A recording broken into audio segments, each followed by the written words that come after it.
দেখেন, মৃত্যু হওয়া উচিত মুসলমানদের শাহাদাতের মৌত হওয়া উচিত। কি মৌত হওয়া উচিত? আল্লাহকে আজকে প্রাণ খুলে বলি, আল্লাহ জীবন তো নিবাই, সুতরাং জীবন যখন নিবা মৌতটা শাহাদাতের মৌত তুমি আমাদের দান করে দিও। কাপুরুষের মতো মরতে চাই না, শাহাদাতের মৌত চাই। সুবহানাল্লাহ বলেন, আমিন বলেন। মুমিন ব্যক্তি তার বড় ফায়দা, সে সাহসী হয়। সুবহানাল্লাহ বলেন। দেখেন বুখারী শরীফের হাদিস, যুদ্ধের জন্য বদরের যুদ্ধ, হুজুর সাল্লাল্লাহু আলাইহি ওয়াসাল্লাম সৈন্যদেরকে রিক্রুট করছেন, কিন্তু কথা বলতে গিয়ে রাসূল করিম সাল্লাল্লাহু আলাইহি ওয়াসাল্লাম দাওয়াত দিচ্ছেন, কিন্তু মনে মনে চিন্তাও করছেন যে সামান্য কিছু লোক, অস্ত্রপাতি কম, এই জিহাদের অবস্থাটা তারা কিভাবে নেবে। একজন যুবক সাহাবী দাঁড়ায় গেলেন, তার নাম মিকদাদ রাদিয়াল্লাহু তাআলা আনহু। যুবক, এই পৃথিবীতে যুবকদের ইসলামের সবচাইতে অবদান কাদের? চিল্লায় বলো। যুবকদের অবদান সবচাইতে বেশি। হযরত মিকদাদ রাদিয়াল্লাহু তাআলা আনহু তিনি দাঁড়ায় গেলেন, তিনি বললেন, ইমদি বিনা ইয়া রাসূলুল্লাহ হাইসুমা তাশা। হাদিস, হে রাসূল, আপনি আমাদেরকে নিয়ে চলুন। কত সৈন্য তারা আসতেছে, কত অস্ত্র নিয়ে আসতেছে, এটা আমাদের ভাববার বিষয় নয়। আপনি আমাদের নিয়ে চলুন, হাইসুমা তাশা আয় হাইসুমা আমারাকাল্লাহ। আল্লাহ আপনাকে যেদিকে আমাদের নিয়ে যাইতে কয় আপনি সেই দিকে আমাদের নিয়ে চলুন। ইন্না লা নাকুলু লাকা কামা ক্বালা বনু ইসরাঈল লিমূসা আলাইহিস সালাম, ইযহাব আনতা ওয়া রাব্বুকা ফাকাতিলা ইন্না হাহুনা কাঈদুন। অর্থাৎ, হে রাসূল, আমরা বনি ইসরাইলের মতো বলবো না। শোনেন, আমরা বনি ইসরাইলের মতো বলবো না যে মুসা তুমি এবং তোমার আল্লাহ এই দুইজনে গিয়ে ফেরাউনের বিরুদ্ধে যুদ্ধ করো, আমরা যাবো না, আমরা এখানে বসে থাকবো। এই কথা আমরা বলবো না। আমরা মুসা আলাইহিস সালামের উম্মত নই, আমরা মুহাম্মদ সাল্লাল্লাহু আলাইহি ওয়াসাল্লামের উম্মত। বরং আমরা বলবো, বাল ইযহাব আনতা ওয়া রাব্বুকা ফাকাতিলা ইন্না মাকুমা মুকাতিলুন। বরং আমরা বলবো, আপনি চলুন, আমরা আপনার সাথে আল্লাহর হুকুম মাফিক লড়বো, জিহাদ করব। ততক্ষণ পর্যন্ত মা দামাত আইনুম মিন্না তাতাররাফ, যতক্ষণ পর্যন্ত আমাদের চোখের পাতা নড়তে থাকে ততক্ষণ আপনার সাথে থেকে কাফেরের বিরুদ্ধে লড়াই করে যাব। জীবনের পরোয়া তারা করেন নাই, জীবনের পরোয়া করেননি। হুজুর সাল্লাল্লাহু আলাইহি ওয়াসাল্লাম দারুণ ভাবে খুশি হয়ে গেলেন। হুজুর হেজিটেট ফিল করছিলেন যে এই সামান্য কিছু লোক, অস্ত্র নাই, পাতি নাই, এতগুলি লোকের বিরুদ্ধে যুদ্ধ করতে যাবে। যুবকের মুখে এই কথা শুনে হুজুর দারুণ খুশি হলেন। আল্লাহর নবী বললেন, কুমু বিনা ইলা জান্নাতিন জান্নাতুন আরদুহা কারদিস সামাওয়াতি ওয়াল আরদ। ও সাহাবীরা, তোমাদের মনোভাব যখন এই, তোমাদের মানসিকতা যখন এই, চলো আমার সাথে বেহেশতের দিকে, সেই জান্নাতের দিকে যেই জান্নাত আল্লাহর আকাশ আর জমিনের চাইতে অনেক প্রশস্ত। চলো আমার সাথে বেহেশতে, সুবহানাল্লাহ, চলো আমার সাথে জান্নাতে। ফাকামা উমাইর বিন হামাম ওয়া কানা ইয়াকুলু তামার। হযরত উমাইর নামক একজন যুবক দাঁড়ায় গেলেন এবং তিনি হাতে কতগুলি খরমা ছিল, সেই খরমাগুলি তিনি চিবোচ্ছিলেন। রাসূলুল্লাহর বক্তৃতা শুনতেছিলেন আর খরমা চাবাচ্ছিলেন। খরমা চাবান, বিচিগুলি ফেলে দেন, এভাবে করতেছেন, হাতে কতগুলো খরমা। হযরতে উমাইর বলছেন, ওয়াকালা বাখ বাখ, অর্থাৎ আয় আযমাহু আয় আহসানাহু। হে রাসূল, আপনি কি সুন্দর কথা বললেন। আপনার সাথে লড়াই করতে যাব কাফেরদের বিরুদ্ধে, সেই লড়াই করলে এমন বেহেশত পাবো যে বেহেশত হবে আকাশ আর জমিনের চাইতেও প্রশস্ত। তাহলে ওয়াল্লাহি হাত্তা আকুলাহুন্না ইন্নাহা লাহায়াতুন তাবিলা, তাহলে আমার হাতে যে খরমাগুলি আছে এই সমস্ত খরমাগুলি খেতে গেলে কিন্তু অনেক সময় লেগে যাবে। এত সময় বেহেশতে যাওয়ার জন্য আমি তো তর সহ্য করতে পারবো না। ফারামা বিহিন্না, হাতের সব খরমা ফালাই দিলেন, যুদ্ধে ঝাঁপায় পড়লেন। অনেকক্ষণ কাফেরদের বিরুদ্ধে লড়াই করে হযরত উমাইর শাহাদাত বরণ করলেন। রাসূলুল্লাহ তার লাশের কাছে গিয়ে আঙ্গুল দিয়ে ইশারা করে বললেন, ইন্নাকা মিন আহলিহা। উমাইর, তুমি যেই বেহেশতে যাওয়ার জন্য খরমাগুলি খাওয়ার সময় পাচ্ছিলে না, তাড়াতাড়ি করে খরমাগুলি হাত দিয়ে ফেলে দিয়েছিলে, আমি আল্লাহর রাসূল আমি সাক্ষী দিচ্ছি অবশ্যই আল্লাহ সেই জান্নাত তোমার জন্য অবধারিত। মুমিন ব্যক্তি সে কখনো মৃত্যুর ভয়ে উদ্দেশ্য হাসিল থেকে চুপ করে বসে থাকে না। সে ভয় করে কেবলমাত্র কাকে?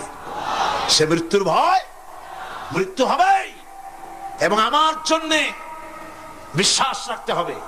আমার জন্য যদি কোনো বুলেট এর উপরে আমার নাম লেখা থাকে, পৃথিবীর সমস্ত মানুষ আমাকে পাহারা দিয়ে সেই বুলেট থেকে আমাকে রক্ষা করতে পারবে না। আর যদি কোনো বুলেটে আমার নাম লেখা না থাকে, সারা পৃথিবীর সমস্ত মানুষ বৃষ্টির মতো গুলি বর্ষণ করলেও একটি গুলিও আমাকে বিদ্ধ করতে পারবে না। এটার নাম হলো ঈমান। এটার নাম কি? এই ঈমান পেলাম কোথায়? কোথায় পেলাম? কোরআন শরীফে। কোথায় পেয়েছি? আল্লাহ রাব্বুল আলামিন বলেন, ওয়ামা হুম বিদরিনা বিহি মিন আহাদিন ইল্লা বিইজনিল্লাহ। একথা সুস্পষ্ট, আল্লাহর অনুমতি ব্যতিরেকে বান্দার কোনো ক্ষতি সাধন কেউ করতে পারে না। জোরে বলেন সুবহানাল্লাহ। কেউ কারো কোনো ক্ষতি করতে পারবে না। যেটা ক্ষতি যদি কিছু থাকে কিসমতে, ওটা তো মুকদ্দার ছিল, তকদির ছিল, সেটাই হবে, এর বাইরে কিছুই হবে না। সুতরাং মুমিন ব্যক্তি সে সাহসী হবে। সে কখনো চিন্তা করবে না মৃত্যুর ভয়ের। উদ্দেশ্য হাসিলের জন্য হয় শরীরের পতন, না হয় মন্ত্রের সাধন, ডু অর ডাই। সে আল্লাহর জন্য তার জীবন দিতে প্রস্তুত থাকবে। কারণ আল্লাহ রাব্বুল আলামিন বলেছেন, ইন্নাল্লাহা আশতারা মিনাল মুমিনিনা আনফুসাহুম ওয়া আমওয়ালাহুম বিআন্না লাহুমুল জান্নাহ। আল্লাহ পাক বলেন, আমি আমার মুমিনের জান আর মালকে আমি খরিদ করে নিয়েছি, বিনিময়ে আমার বান্দাকে আমার জান্নাত দান করে দিয়েছি। জোরে কোন সুবহানাল্লাহ। মুমিনের জান আর মালকে নিয়েছেন, বিনিময় কি দিবেন? জান্নাত দান করে দিবেন। এটা হলো মুমিনদের আল্লাহর প্রতি ঈমান আনার জন্য 3 নম্বরের কোয়ালিটি। 4th নম্বরে আল্লাহর উপর ঈমান আনলে 4 নম্বরের যে ফায়দাটা, সে ফায়দা হচ্ছে আশাবাদ এবং মানসিক প্রশান্তি। আল্লাহর প্রতি একটা নির্ভরতা এবং আশার সৃষ্টি হয়ে যায়। সে কখনো নিরাশ হয় না। কারণ একটা মানুষ পাপ করলো, চুরি করেছে, ডাকাতি করেছে, জেনা করেছে, হত্যা করেছে, শয়তানি করেছে, বদমাশি করেছে, সব করেছে। এখন শয়তান তাকে ওয়াসওয়াসা দিতে পারে। সেই জন্য আল্লাহ রাব্বুল আলামিন বলেছেন, লা তাকনাতু মির রাহমাতিল্লাহ। বান্দারে, আমার রহমত থেকে নিরাশ হয়ে যেও না। আল্লাহর রহমত। বান্দা, তোমার গুনাহ কতটুকু? তোমার গুনাহ যদি হয় পাহাড় সমান, আমার রহমত আকাশ সমান। তোমার গুনাহ যদি হয়ে যায় আকাশ সমান, তাহলে আমার রহমত তো আমার আরশে আজিমকে ছাড়াই গেছে। সুবহানাল্লাহ, সুবহানাল্লাহ বলুন। সুতরাং মুমিন বান্দার এই আশা থাকে। গুনাহ মানুষে করেই, গুনাহ করা স্বাভাবিক। আল্লাহ পাক বলেছেন, যে ব্যক্তি গুনাহ করে আর এরপরে আমার কাছে মাফ চায়, আমি তাকে ক্ষমা করে দেই, মাফ করে দিই। সুবহানাল্লাহ। সুতরাং ইমানদার লোকদের আশা হয়, দুরারোগ্য ব্যাধি তাকে ধরেছে, সে হতাশ হবে না। মরে যাওয়ার জন্য প্রতীক্ষায় সে সময় গুনবে না, বরং তার মনের মধ্যে আশার সঞ্চার হবে, আমার রোগ আল্লাহ ভালো করে দিতে পারেন। পারেন না? আমাদের জাতির পিতা কি নাম কি? হযরত ইব্রাহিম আলাইহিস সালাম। কোরআন শরীফের ভিতরে তার কথা আল্লাহ পাক কোট করে দিয়েছেন। আমাদের জাতির পিতা হযরত ইব্রাহিম আলাইহিস সালাম বলেছেন, আল্লাযী খালাকানি ফাহুয়া ইয়াহদিন। আল্লাহ তিনি আমাকে সৃষ্টি করেছেন, তিনি আমাকে রাস্তা দেখান। ওয়াল্লাযী হুয়া ইউতঈমুনি ওয়া ইয়াসকিন। আর আমি যখন ক্ষুধার্ত হই তিনি আমাকে খাওয়ান, যখন তৃষ্ণার্ত হই তিনি আমাকে পান করান। ওয়া ইযা মারিতু ফাহুয়া ইয়াশফিন। আর যখন আমি অসুস্থ হই, রোগাক্রান্ত হই, আল্লাহ রাব্বুল আলামিন তখন আমাকে রোগ মুক্ত করে দেন। সুবহানাল্লাহ। আমার অসুখ হলে কে রোগ মুক্ত করেন? সুতরাং দীর্ঘস্থায়ী কোনো রোগ হয়েছে, মুমিন হতাশ হবে না। মুমিন হতাশ হবে না। হতাশ হয় কেবলমাত্র কাফের। হতাশ হয় কে? মুমিন কখনো হতাশ হয় না। হতাশ হওয়া ঈমানের পরিপন্থী কাজ। আল্লাহ পাক বলেছেন, লা তাকনাতু মির রাহমাতিল্লাহ। আমার রহমত থেকে মায়ুস হও না। দেখেন হযরত আইয়ুব আলাইহিস সালামের কত বড় রোগ হয়েছে, শরীর পোকায় ধরেছে, জর্জরিত হয়েছে, দুর্গন্ধ হয়েছে, গ্রামের লোকেরা তাকে বের করে দিয়েছে, স্ত্রী পুত্র পরিজন সব চলে গিয়েছে। এমন কি? জিহ্বায় যখন পোকা ধরল, হযরত আইয়ুব আলাইহিস সালাম আল্লাহ রাব্বুল আলামিনের দরবারে ফরিয়াদ করলেন, আন্নী মাসসানিয়াদ-দুররু ওয়া আনতা আরহামুর রাহিমিন। আয় আল্লাহ, আমি অসুস্থ হয়ে পড়েছি, আমি রোগাক্রান্ত হয়েছি, আর তোমার নাম রহমান রহিম, তুমি আমাকে রোগমুক্ত করো।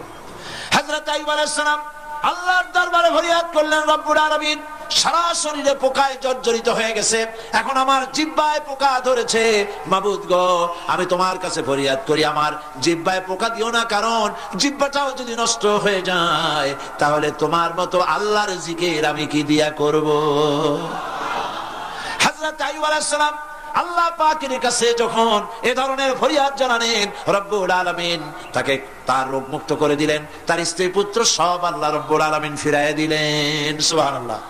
সুতরাং মুমিন ব্যক্তি, কোরআন শরীফে সব আছে, কোরআনের মতো শ্রেষ্ঠ ওয়াজের কিতাব পৃথিবীতে আর, শুধু বোঝার দরকার। বিপদে, যত বড় বিপদ আসুক, কোন বিপদে মুমিন ধৈর্য হারাবে না।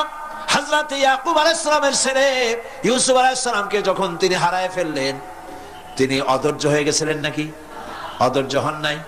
কারণ আমি আমার বক্তৃতার সূচনায় বলেছি, আমরা কল্যাণ বুঝি না, অকল্যাণও বুঝি না। কোন বিপদ আসতে পারে আমরা হয়রান হয়ে যাই, কিন্তু বিপদের মধ্যে কল্যাণ আছে আমরা তা বুঝতে পারি না। কথা বুঝে আসছে? হযরত ইউসুফ আলাইহিস সালামকে কুয়ার ভিতরে ফেলে দেওয়া হলো। 11 ভাই মনে করেছে কুয়ার ভিতরে ফেলে দিয়া ইউসুফ আলাইহিস সালামকে মেরে ফেললাম, কিন্তু তারা বোঝে নাই আসল কামটা কি হয়েছে। এটা তো কুয়া নয়, এটা একটা টানেল, এটা একটা সুড়ঙ্গ। একদিকে কেনান হলো তার এক মুখ, ওই সুড়ঙ্গের এক মুখ হলো কেনানের। কেনান ইউসুফ আলাইহিস সালামকে ফেলে দেওয়া হলো কুয়ার ভিতরে মারার জন্য, কিন্তু আল্লাহ পাকের ইচ্ছা ইউসুফ আলাইহিস সালাম মরবে না। এই টানেলের অপর প্রান্ত মিশরের সিংহাসনের টানেলের এপার দিয়া ইউসুফ আলাইহিস সালামকে ঢুকালেন, অপর প্রান্তে মিশরের সিংহাসনে ইউসুফকে আল্লাহ বসাইয়া দিলেন। হযরত ইয়াকুব ছেলের জন্য অধৈর্য হলেন না।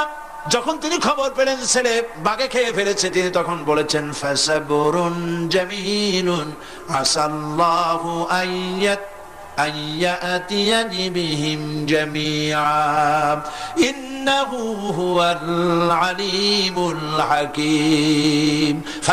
ফাসাবরুন জামিল, আমি উত্তম ভাবে ধৈর্য ধারণ করলাম, এবং আমি বিশ্বাস করি আল্লাহ রাব্বুল আলামিন আমার হারানো সবকিছু আমাকে ফিরাই দিবেন। বহু বছর পর যখন হযরত ইউসুফ আলাইহিস সালাম প্রেসিডেন্ট হয়েছেন মিশরের, 11 ভাই গেল সেখানে সাহায্য আনার জন্য। সেই ঘটনা তো শোনাবো না, এমনি বলে যাচ্ছি। এরপরে তিনি তাদেরকে পরিচয় দিলেন, ওরা ভয় পেয়ে গেল।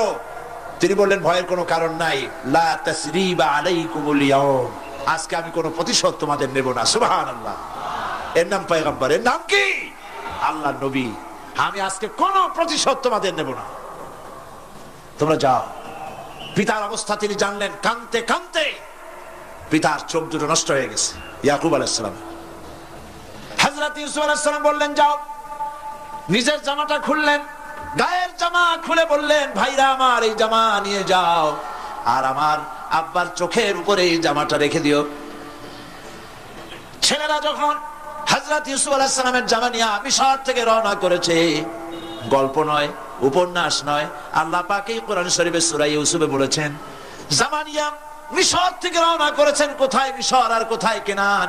কেনানে বসে হযরত ইয়াকুব আলাইহিস সালাম বলছেন, তোমরা যদি আমাকে মতিভ্রম পাগল যদি মনে না করো, তাহলে একটা কথা বলি, আমার নাকে এখন আমি ইউসুফের গন্ধ পেতেছি।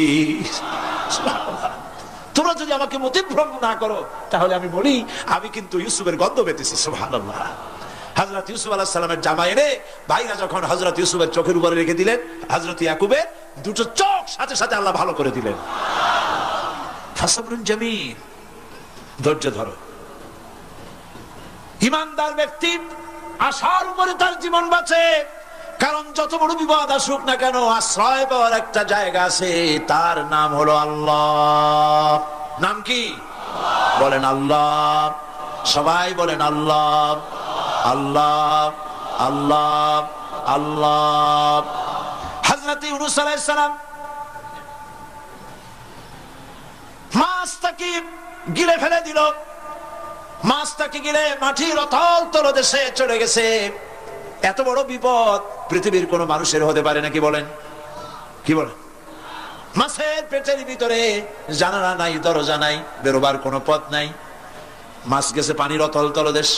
আল্লাহ পাক কোরআন শরীফের ভিতরে মানুষকে শোনান, আল্লাহ ওয়াজ করছেন, সুবহানাল্লাহ বলেন। আল্লাহ পৃথিবীর মানুষকে ওয়াজ করছেন, দুনিয়ার মানুষকে শোনান। আমার ইউনুস তো ধৈর্য হারা হয় নাই। ওয়াদান্নুন ইয যাহাবা মুগাদিবান ফাযান্না আন লান নাকদিরা আলাইহি ফানাদা ফিয-যুলুমাতি আন লা ইলাহা ইল্লা আনতা সুবহানাকা ইন্নী কুনতু মিনাজ জালিমিন। ফানাদা ফিয-যুলুমাত, জমায়ে কাসির, ত্রিবিধ অন্ধকারের ভেতর থেকে হযরত ইউনূস আলাইহিস সালাম চিৎকার মারলেন। মাছের পেটের অন্ধকার, পানির অন্ধকার, রাতের অন্ধকার, ত্রিবিধ অন্ধকারের ভেতর দিয়ে মাছের পেটের মধ্য দিয়ে ইউনূস আলাইহিস সালাম চিৎকার মারলেন। অধৈর্য হন নাই, হার্ট ফেল করেন নাই। তিনি বলছেন, পড়েন আমার সাথে, লা ইলাহা ইল্লা আনতা সুবহানাকা ইন্নী কুনতু মিনাজ জালিমিন। তুমি ছাড়া কোনো ইলাহ নাই, কোনো উপাস্য নাই, মাবুদ নাই। তোমার পবিত্রতা ঘোষণা করছি, আমি জালিমদের অন্তর্ভুক্ত হয়ে গেছি। ইউনূস আলাইহিস সালাম যখন কাঁদতেছিলেন, আল্লাহ রাব্বুল আলামিন সেই কান্না শুনেছিলেন কিনা বলেন? শুনছিলেন কিনা? শুনতে পেয়েছিলেন কিনা? পানির ভিতরে কেউ শোনে নাই, মাছের পেটের ভিতরে ইউনূস আলাইহিস সালাম কিভাবে চিৎকার করছেন, মাছের পেটের ভিতরের আওয়াজ পানির ভিতরে কেউ শোনে নাই, জমিনের কেউ শোনে নাই, অন্তরিক্ষে কেউ শোনে নাই, সাত আকাশের ভিতরে কেউ শোনে নাই, কিন্তু আরশে আজিমের মালিক আল্লাহ রাব্বুল আলামিন শুনতে পেয়েছেন। সঙ্গে সঙ্গে রব্বুল আলামিন জবাব দিলেন, ফাস্তাজাবনা লাহু ওয়া নাজ্জাইনাহু মিনাল গাম্মি ওয়া কাযালিকা নুনজিল মুমিনিন। পড়েন, ফাস্তাজাবনা লাহু ওয়া নাজ্জাইনাহু মিনাল গাম্মি ওয়া কাযালিকা নুনজিল মুমিনিন। আমি ইউনূসের ডাকের জবাব দিলাম। কে বলতেছেন? বড় করে বলেন, কে বলছেন? আল্লাহ, সুবহানাল্লাহ। আপনারা কি ভয় পাইছেন? ভয় পেয়েছো মুসলমান? আল্লাহ রাব্বুল আলামিন বলেন, আমি আমার ইউনূসের ডাকের জবাব দিলাম। শুধু জবাব দেই নাই, আমি ইউনূসকে তার মাছের পেটের ভিতর থেকে বাঁচায় দিলাম। মাছের পেটের মধ্যে বেদনা শুরু হয়ে গেল, এমন বেদনা হয়েছে মাছ এখন বমি না করে পারে না। কথা বুঝতে পেরেছ? মাছ এখন বমি না করে পারে না। পানির উপরে মাছ ভেসে উঠল। আল্লাহ কোরআন শরীফের ভিতরে বলছেন, মাছ সাতরায়া কিনারায় চলে গেল, ইউনূস আলাইহিস সালামকে বমি করে ফেলে দিল। ইউনূস আলাইহিস সালাম বেঁচে গেলেন। আল্লাহ পাক বলেন, শুধু ইউনূসকে বাঁচাইলাম না, বরং আমি সকলের জন্য আশার বাণী শোনাই, শোনো মুমিনেরা, ওয়া কাযালিকা নুনজিল মুমিনিন। মুমিন বান্দা যারা, যত বড় বিপদ আসুক আমারে ডাকো, আমি বিপদ দিয়ে বাঁচাই দেব। সুবহানাল্লাহ, বিপদ থেকে আমি বাঁচাই দেব। আল্লাহ পাক বলেছেন, ফাইন্না মাআল উসরি ইউসরান, ইন্না মাআল উসরি ইউসরা। জেনে রাখো, দুঃখ এবং কষ্টের পরে রয়েছে সুযোগ সুবিধা, আর অসচ্ছলতার সাথে রয়েছে উদার সচ্ছলতা। যত বড় বিপদ আসছে, এই বিপদের পরেই আল্লাহ পাক তার গোলামদের উপরে রহমত নাজিল করবেন ইনশাআল্লাহ। সুতরাং ঈমানদার লোকেরা, তাদেরকে আল্লাহ পাক বলছেন, কোনো ভয় নাই, কোনো চিন্তা নাই, যত বড় বিপদে পড়ো আমারে ডাকো, আমি ডাকের সাড়া দিয়ে দেব। সবাই আল্লাহরে ডাকেন, সুবহানাল্লাহ ওয়ালহামদুলিল্লাহ লা ইলাহা ইল্লাল্লাহ। জোরে পড়েন, সুবহানাল্লাহ আলহামদুলিল্লাহ, লা ইলাহা ইল্লাল্লাহ, সুবহানাল্লাহ, আলহামদুলিল্লাহ,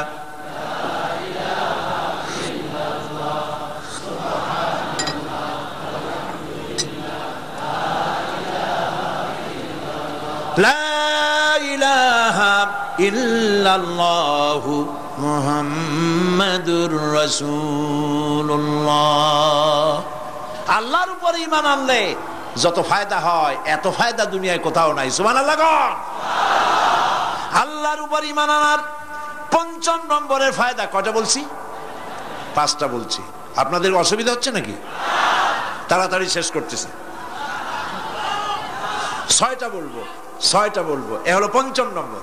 তারপর আমরা দোয়া করব। দোয়ার দরকার আছে কিনা এই সময়?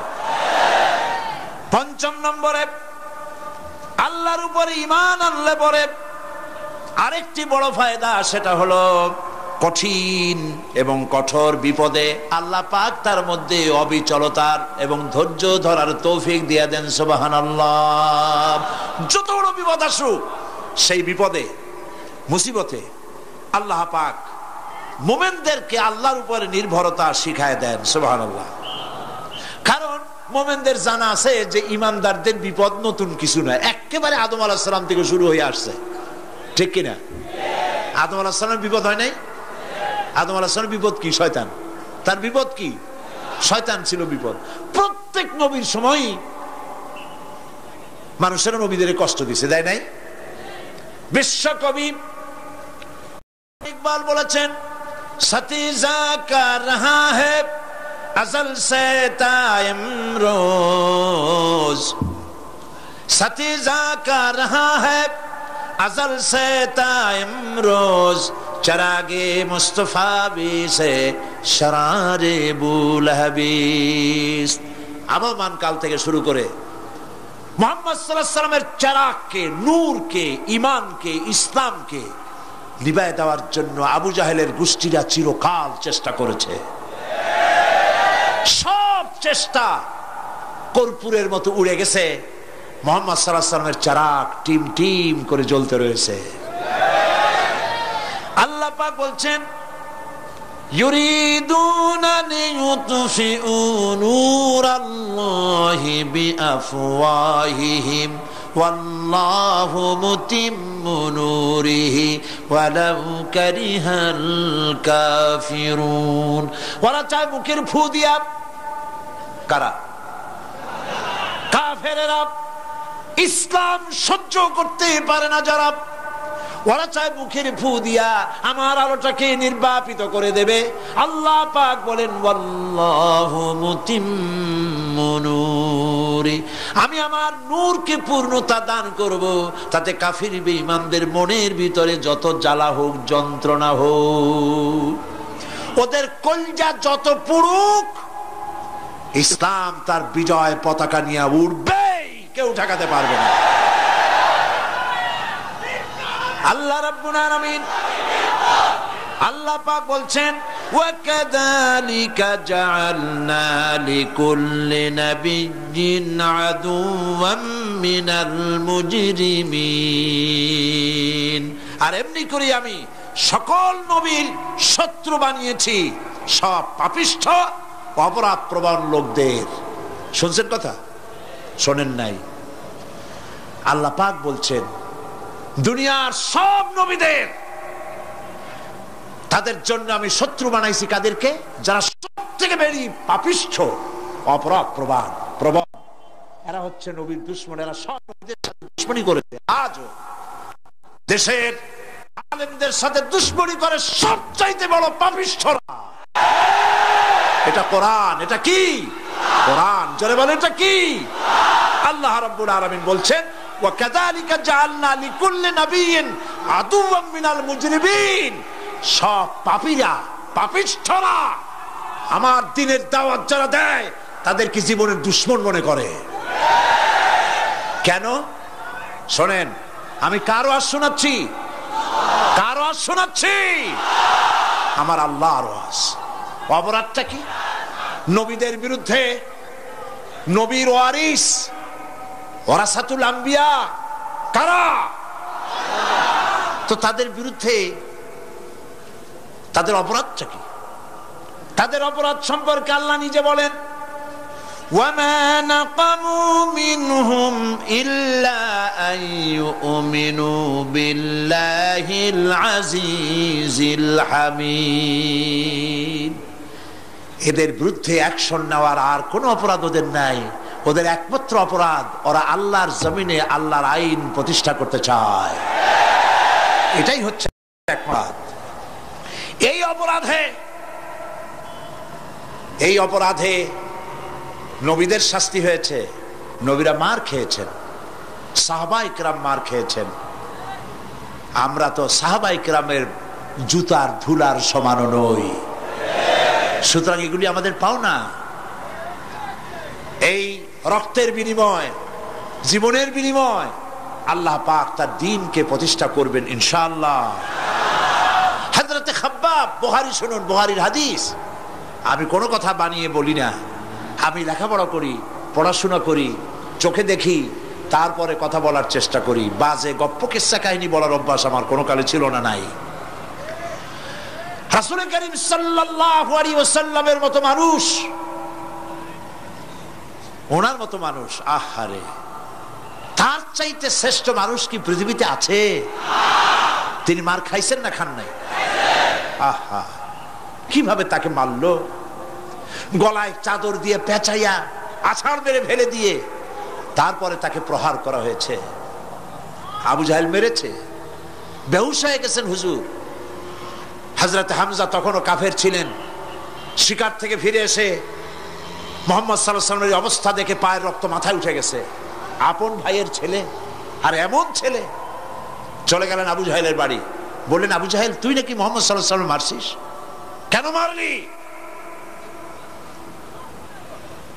তিনি তো ভালো কথাই বলেন, সব সময় বলেন সত্য কথা বলো, মানুষের উপকার করো, এতিমকে আশ্রয় দাও। এত সুন্দর সুন্দর ভালো ভালো কথা বলেন, তার মতো ভালো মানুষ তো দুনিয়ায় দেখি নেই। মারলি কেন? তুই কি মনে করছিস যে আব্দুল্লাহ মারা গেছে বলে এতিম হয়ে গেছে মুহাম্মদ সাল্লাল্লাহু আলাইহি ওয়াসাল্লাম?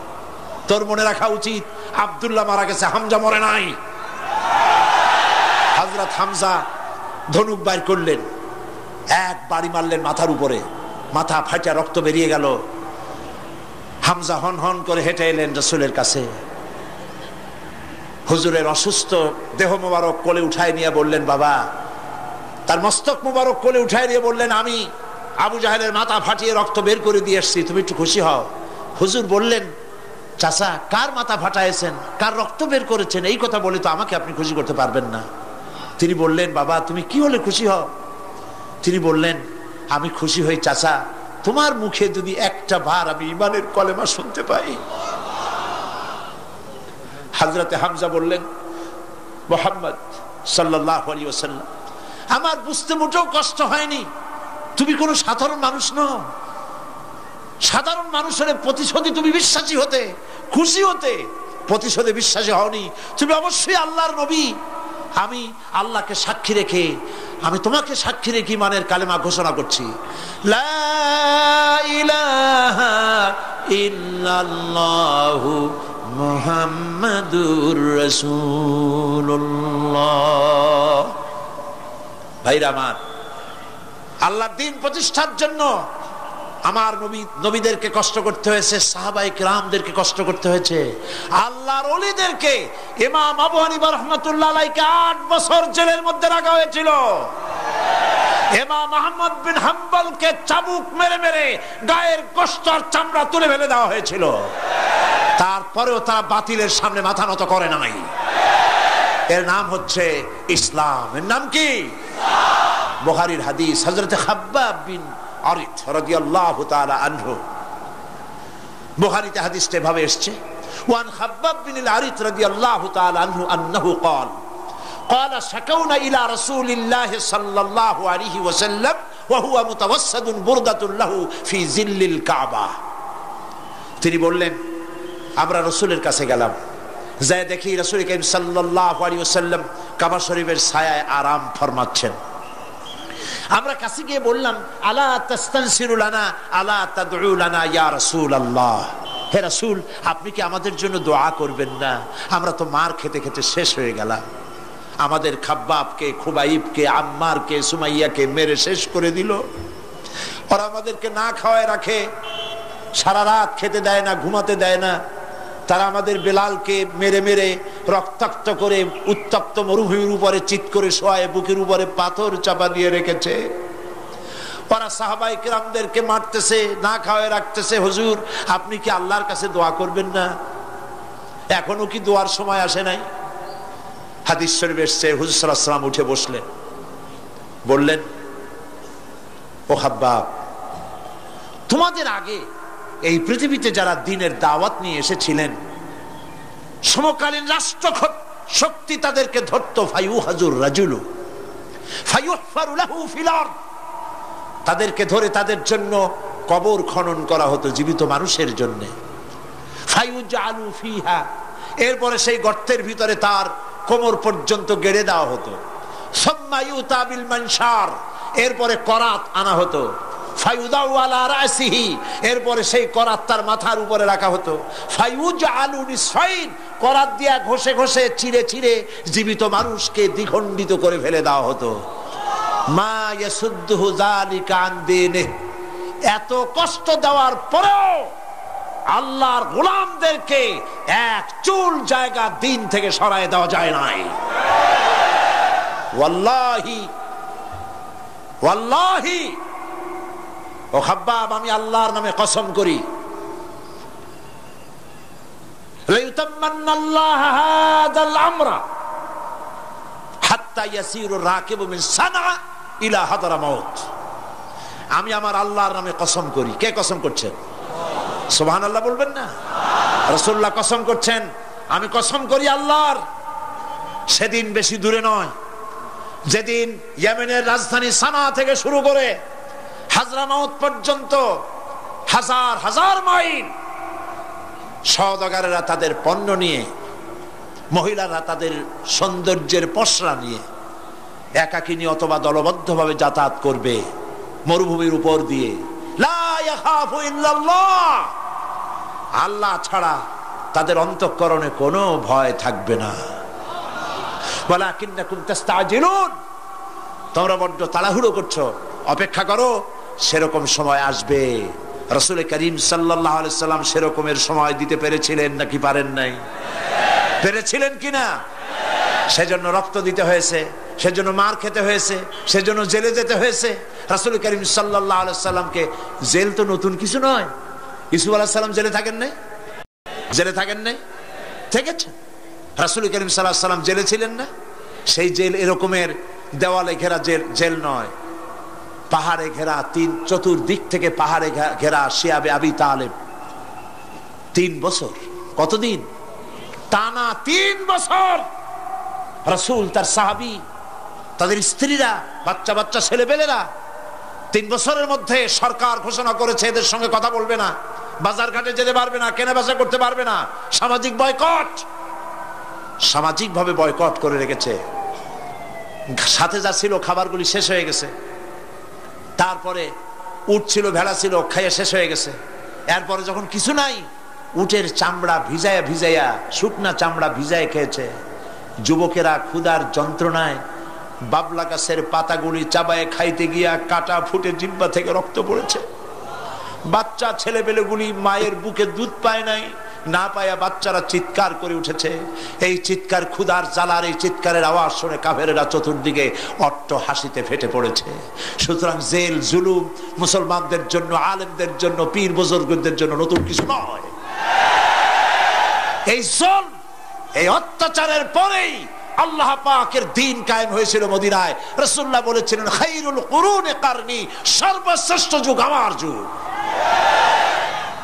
বন্ধুগণ, আল্লাহর উপরে ঈমান আনলে মানুষের ভিতরে এ ধরনের অবিচলতা আসে, বিপদে ধৈর্য ধরার হিম্মত পয়দা হয়ে যায়। সুবহানাল্লাহ বলো।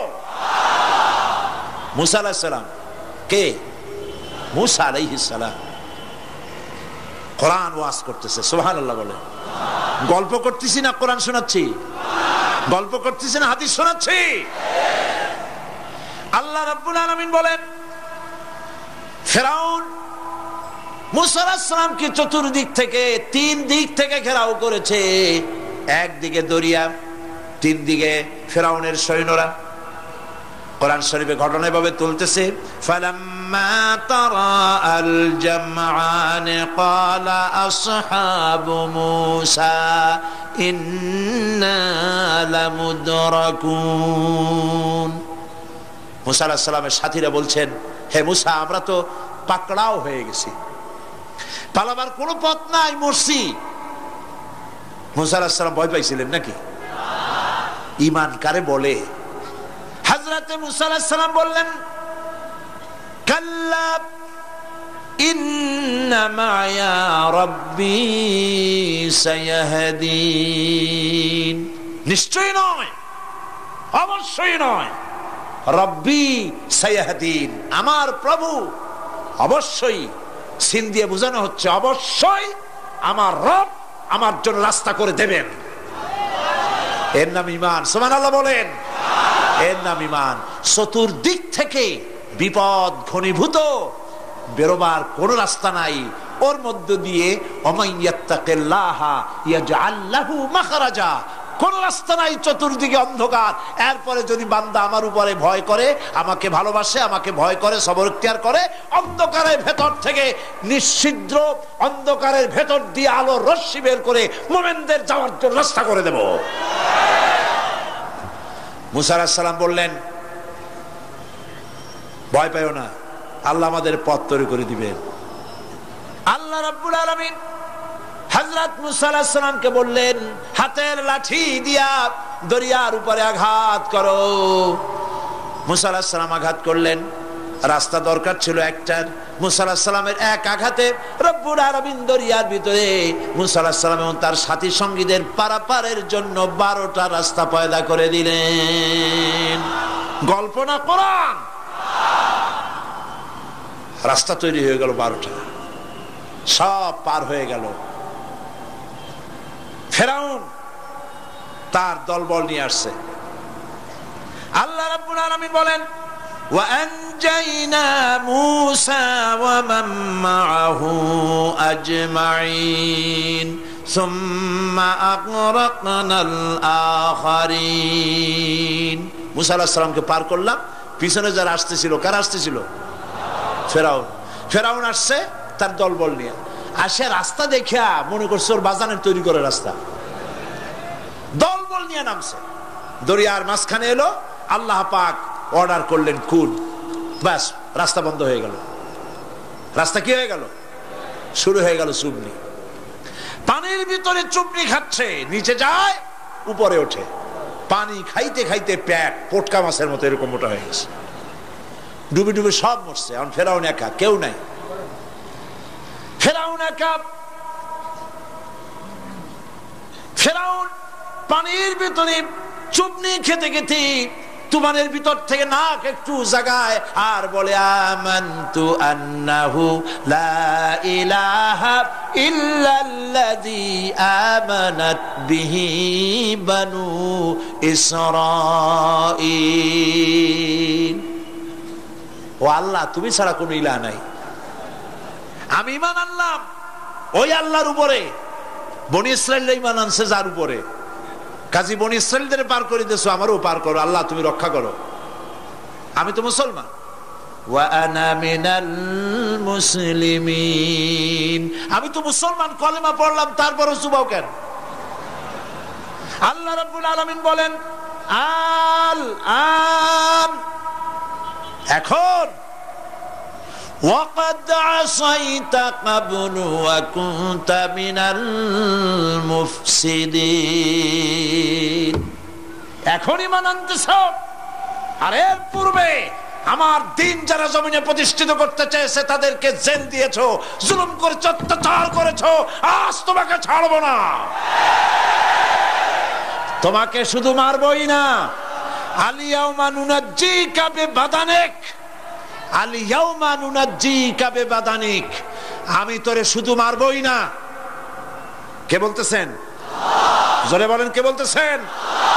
আমি তোরে শুধু মারবই না, আলিয়াউমা নুনাজ্জিকা বিবাদানিক, আমি তোর শরীরটারে বাঁচায় দেব, তোর শরীর পানিতে পচবে না, পোকায় খাবে না, মাটিতে পচাবে না, তোরে আমি শুটকি বানায় রাখবো। কিয়ামত পর্যন্ত দুনিয়ায় যত ফেরাউন আর ফেরাউনের বাচ্চারা আসে, তোরে দেখে যেন তারা ইতিহাস স্মরণ করে। আল্লাহ রাব্বুল আলামিন কোরআনে কারীমের মধ্যে পরিষ্কার করে মানুষদেরকে বুঝায় দিয়েছেন, আল্লাহর উপর ঈমান আনলে পরে তার হিম্মত বেড়ে যায়, মনের বল বেড়ে যায়। সুবহানাল্লাহ। হযরত রাসূল করিম সাল্লাল্লাহু আলাইহি ওয়াসাল্লাম কাফের বেঈমানেরা চতুর্দিক থেকে বাড়ি ঘেরাও করে রেখেছে, পালাবার কোনো পথ নাই। ঘুমেছিলেন তিনি, জিবরাইল এসে বলেন, ইয়া রাসূলুল্লাহ, ঘুমের থেকে জাগুন, আল্লাহ আপনাকে সালাম বলেছেন আর আপনাকে হিজরত করার জন্য মদিনায় আল্লাহর অর্ডার করেছেন। বাড়ির চতুর্দিকে কাফেররা তরবারি নিয়ে দাঁড়ানো।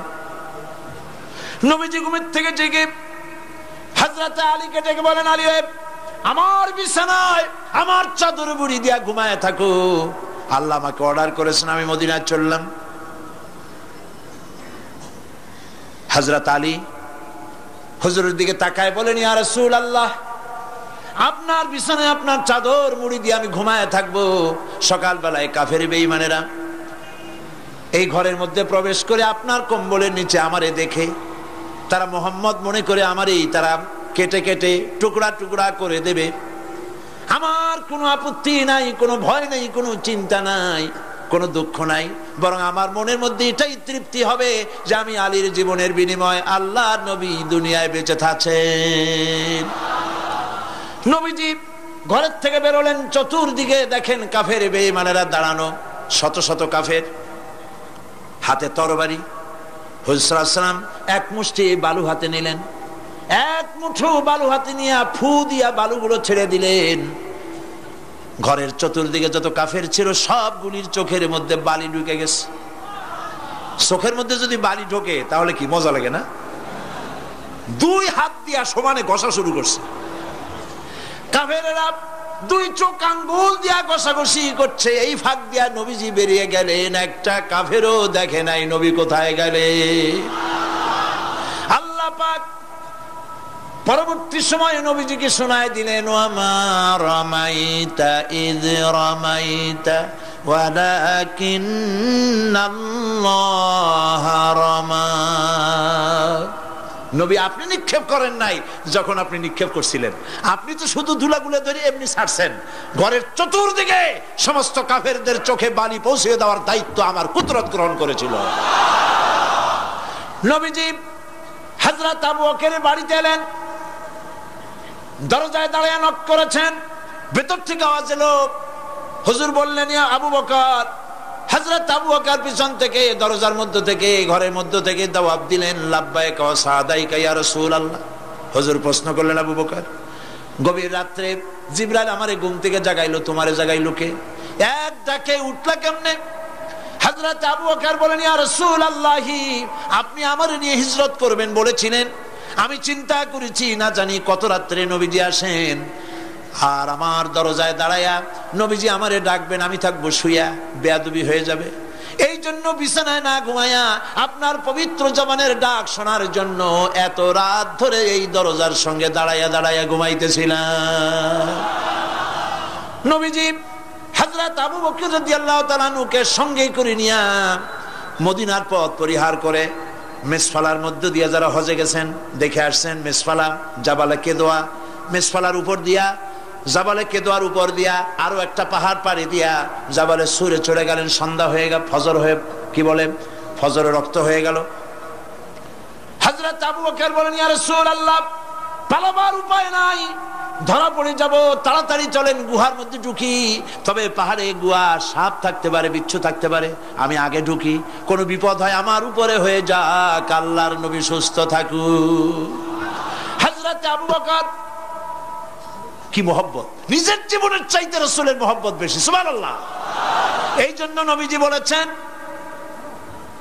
ও আমার সাহাবীরা, तमाम পৃথিবীর সমস্ত মুমিনের ঈমান যদি এক পাল্লায় রাখা হয় আর একা আবু বকরের ঈমানটা যদি আরেক পাল্লায় রাখা হয়, তোমরা দেখতে পাবে तमाम পৃথিবীর মুমিনের ঈমানের তুলনায় এক আবু বকরের ঈমানের পাল্লাটা ভারী হয়ে গেছে।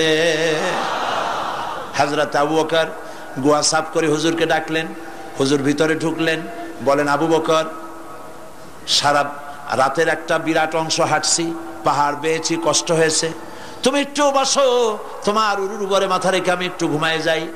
হুজুর ঘুমায় গেলেন। হযরত আবু বকর লক্ষ্য করলেন গুহার গায়ে অনেকগুলি ছিদ্র, এই ছিদ্র দিয়া বড় বড় সাপ বেরোতে পারে, বিচ্ছু বেরোতে পারে, পাহাড়ে কি বেরোয় ভয় পেলেন তিনি জামা ছিঁড়ে ছিঁড়ে, চাদর ছিঁড়ে ছিঁড়ে গর্তগুলি বন্ধ করতে লাগলেন। কয়েকটা গর্ত বন্ধ করা গেল না, কাপড় শেষ। এবার তিনি নিজের পা দিয়া গর্ত বন্ধ করে বসে আছেন। বিষধর এক সাপ বহু চেষ্টা করেছে বেরোবার, কোন পথ না পেয়ে ছিদ্র পথে বেরিয়ে এসে হযরত আবু বকরের পায়ের উপরে দংশন করেছে। হযরত আবু বকর বিষের যন্ত্রণায় চোখ দিয়ে পানি পড়ছে, চোখের পানি দেখে রাসূলুল্লাহ ঘুম ভেঙে গেল। ঘুম ভেঙে হুজুর দেখেন হযরত আবু বকরের চোখে পানি। হযরত রাসূল জিজ্ঞেস করেন, আবু বকর কাঁদো কেন? বাড়ির কথা মনে পড়লো নাকি? বউ বাচ্চার কথা মনে পড়লো নাকি? কাঁদো কেন? হযরত আবু বকর বলেন, ইয়া রাসূলুল্লাহ, যেই দিন কালেমা পড়ে ঈমান এনেছি সেদিন থেকে আমার জীবন, আমার স্ত্রী পুত্র পরিজনের চাইতে, আমার জীবনের চাইতে আপনাকে বেশি ভালোবাসি। হুজুর বলেন, কাঁদো কেন?